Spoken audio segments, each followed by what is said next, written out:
श्री शिवाय नमस्तुभ्यम। पूज्य गुरुजी पंडित प्रदीप मिश्रा जी की कथा श्री नवनिधि शिव महापुराण कथा का आज छठा दिन जो ग्रेटर नोएडा उत्तर प्रदेश में चल रही, उसमें गुरुजी ने बताया 108 बत्ती के दीपक का उपाय। 108 लंबी बत्ती हम जला देंगे तो हमारे जीवन में जो भी तकलीफ़ें, बीमारियां, परेशानी, दुख, कष्ट आ रहा है वो समाप्त हो जाएगा। गुरुजी ने कहा कि यदि हम 2 बत्ती का दीपक जलाते हैं तो कोई विशेष कामना के लिए, ये प्रदोष के दिन, सोमवार की अष्टमी के दिन और शिवरात्रि के दिन, यानी कि कल शिवरात्रि है और कल हम भी ये 2 बत्ती का दीपक जलाएंगे। आप लोग भी ज़रूर जलाइएगा 2 बत्ती का दीपक, क्योंकि कल शिवरात्रि है। और शिवरात्रि वाले दिन गुरुजी ने कहा है कि 2 बत्ती का दीपक कैसे जलाना है, चलिए आपको बताते हैं। पहले 1 बत्ती ले लेनी है, जैसे कि हमने वीडियो में भी करके दिखाया है आपको। 1 बत्ती ले लेना है और आजकल लंबी बत्तियां तो बनी बनाई भी आती हैं। यदि बनी बनाई बत्ती ना हो आपके पास तो रुई ले लीजिएगा, उसे लंबी लंबी उसे रगड़ दीजिएगा, हो जाएगी। उसके बाद दूसरी बत्ती लेनी है, हमें दूसरी बत्ती को भी मल लेना है। उसके बाद हमें क्या करना है, जो पहले मैंने मली थी वो शिव जी का नाम लेकर मलिएगा, और जो दूसरी बत्ती मैंने मली है वो शक्ति का नाम लेकर मलना है, और दोनों बत्तियों को आपस में मिला देना है एक ही में। फिर से दोनों बत्तियों को साथ में लेकर मल देना है। उसके बाद घी के दीपक में डाल देना है और शिव मंदिर में, शिवालय में, शिवलिंग के सामने, कल शिवरात्रि का दिन है, आप सब लोग जरूर कीजिएगा, हम भी करेंगे।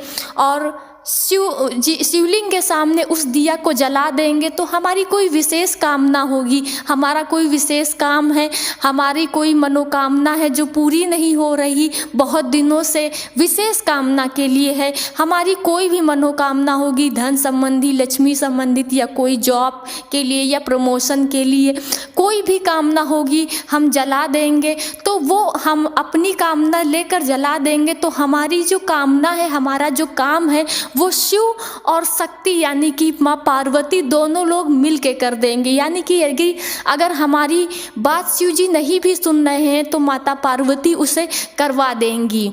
ये एक विशेष कामना के लिए है। कल सभी लोग ये उपाय जरूर कीजिएगा, शिवरात्रि के दिन करना है हमें, और ये प्रदोष के दिन भी कर सकते हैं और सोमवार की अष्टमी के दिन भी कर सकते हैं। कल सोमवार का दिन भी है। और दूसरा गुरुजी ने बताया 108 बत्ती का दिया जो है हमें जला देने से हमारे जीवन में चारों तरफ से अगर तकलीफ़ें आ रही हैं, बीमारी आ रही हैं, यानी कि शरीर में एक साथ 3-4 बीमारियां आ गई, यानी कि आपको कैंसर भी है, डायलिसिस भी होती है, आपको टीबी भी है, यदि कोई भी 3-4 बीमारियां आ रही हैं या एक ही बीमारी है तब भी आप करिएगा। बीमारी आ रही है, तकलीफ़ें आ रही हैं, जीवन में दुख आ रहा है, तो हमें 108 लंबी बत्ती ले लेनी है और 108 अलग अलग नहीं जलाना है, हमें उन 108 लंबी लंबी बत्ती बना लेनी है। उसके बाद 108 बत्तियों को एक ही में मिला देना है और धागे से उन्हें लपेट देना है, और उसके बाद लपेटने के बाद उसे हमें घी में डिबो देना है। घी में उसमें घी अच्छा सा डाल दीजिएगा, घी में डुबो कर हमें वो 108 एक साथ में ही जलानी है, अलग अलग नहीं। एक ही उसमें बड़ा सा दीपक लीजिएगा और जहाँ भी आप जलाइएगा वहाँ देख लीजिएगा कि मूर्ति की उसकी लौ होती है वो मूर्ति को ना लगे, यानी कि शिवलिंग से थोड़ा सा हट के जलाइएगा, थोड़ा सा दूर। ये जलाना कहाँ है, ये कभी भी जला सकते हैं। ये गंगा, अगर आपके आसपास कहीं गंगा नदी हो, गंगा नदी का तट हो, वहाँ पे आप जला सकते हैं। यमुना, नर्मदा, कोई पवित्र नदी हो उसके तट पर वहाँ पे थोड़ा सा गंगा जल डालिएगा, उसी के ऊपर दीपक रखिएगा और उसी वहीं पे जला दीजिएगा कि, और विनय निवेदन कीजिएगा कि हे शिव जी, हे माँ गंगा, हे माँ यमुना, जिस तट पे भी जलाइएगा कि हे शिव जी, आप मेरी जीवन से बीमारियों का और दुखों तकलीफ़ों को हटा दीजिए, मेरे जीवन में सुख का आगमन हो, मुझे ये बीमारी है, मुझे ये तकलीफ़ें हैं, इन सभी को हटा दीजिए, और मेरी ज़िंदगी भी कांटों से भरी हुई है, अब इसे आप संभाल लीजिए। हमें ये प्राचीन शिव मंदिर हो, यदि आपके आसपास कहीं पुराना प्राचीन शिव मंदिर हो, वहाँ पे भी हम जला सकते हैं। शिवालय में भी हम जला सकते हैं। शिवालय वो होता है, आपने देखा होगा शिव मंदिर और शिवालय में फ़र्क होता है। शिवालय वो होता है जिसमें आपने देखा होगा नंदी बाहर रहता है, अंदर भी शंकर भगवान के पास जहाँ शिवलिंग होता है वहाँ भी नंदी रहता है, और जो मंदिर है शिवालय है उसके बाहर भी नंदी शिवलिंग को मतलब शिवलिंग की तरफ नंदी का मुंह रहता है, उसे शिवालय बोला जाता है। वहाँ भी आप जला सकते हैं। आप जलाकर विनय निवेदन कीजिएगा, आपकी ज़िंदगी से सारी तकलीफ़ें, सारी दुख, सारी बीमारियाँ ख़त्म हो जाएंगी। ये उपाय आप कभी भी किसी भी दिन कर सकते हैं। जब लगे आपके जीवन में तकलीफ़ें ज़्यादा आ रही हैं, बीमारी ज़्यादा आ रही हैं, तो ये उपाय ज़रूर कीजिएगा।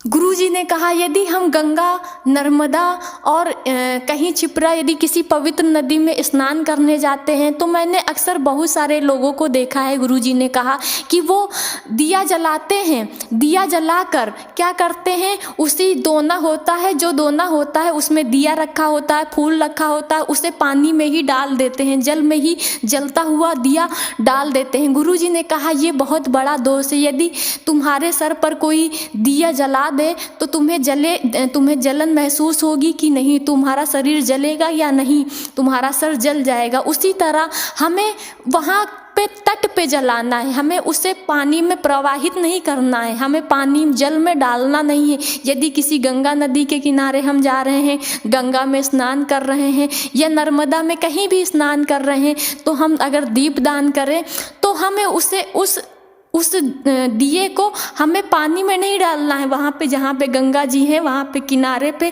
बढ़िया साफ़ सुथरी जगह थोड़ा सा झाड़ लीजिए, वहीं पे दीप जला दीजिए, वहीं पे फूल वगैरह जो हैं वो डाल दीजिए और माँ गंगा से निवेदन और विनय कीजिए। क्या गुरुजी ने कहा कि हमने बहुत सारे लोगों को देखा है वहाँ पे कपड़े छोड़कर चले आते हैं, गंगा जी में, नर्मदा जी में या कोई भी पवित्र नदी हो वहाँ जाते हैं, वहाँ पे कपड़े छोड़ के चले आते हैं। बल्कि ऐसा नहीं करना चाहिए। गंगा हमारी पवित्र नदियाँ हैं, उन्हें हम स्वच्छ रखेंगे तभी हमारी आने वाली पीढ़ियों को भी मिलेंगी। यदि हम कपड़ा उतार कर ऐसी तरह डालते रहेंगे तो वो गंदी हो जाएंगी, मैली हो जाएंगी। गुरुजी ने कहा इसका भी दोष लगता है, ऐसा नहीं करना चाहिए। और वीडियो को लाइक ज़रूर कीजिएगा, चैनल को सब्सक्राइब जरूर कीजिएगा। श्री शिवाय नमस्तुभ्यम।